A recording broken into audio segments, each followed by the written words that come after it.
এবার বাংলাদেশের কোচ নিয়োগের দায়িত্ব নিলেন স্বয়ং নেইমার জুনিয়র। সেখানে ৮ থেকে ১০ জন কোচের তালিকাও করেন এই ব্রাজিলিয়ান।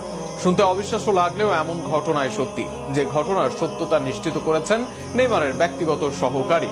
বাংলাদেশের ফুটবলের কোচ নিয়োগে কিভাবে যুক্ত হলেন নেইমার, তা নিয়ে থাকছে প্রতিবেদন। এক মুহূর্তে আপনার মনে হতে পারে আদৌ কি ঠিক সংবাদ পড়ছেন?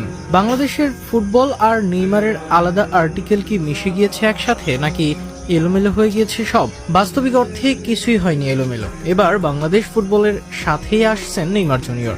বাংলাদেশের কোচ নিয়োগে রাখছেন সরাসরি অবদান, আর সেটা নিশ্চিত করেছেন নেইমারের ব্যক্তিগত সহকারী রবিন মিয়া। সাম্প্রতিক সময়ে চুক্তি শেষ হয়েছে বাংলাদেশের সাবেক কোচ হাভিয়ের কাবরেরার। নতুন করে কোচ নিয়োগ করতে যাচ্ছে বাংলাদেশ। এর মাঝে এসেছে অনেক সিভিও, আবার বাফুফেও আলাপ করেছে অনেকের সাথে, আর সেই কাজেই বাফুফেকে সাহায্য করেছেন নেইমার। নেইমারের এই সাহায্যের কথা স্বীকার করেন তার ব্যক্তিগত সহকারী রবিন মিয়া। নেইমারের সহকারী রবিন মিয়া বাংলাদেশি, যিনি নিয়মিত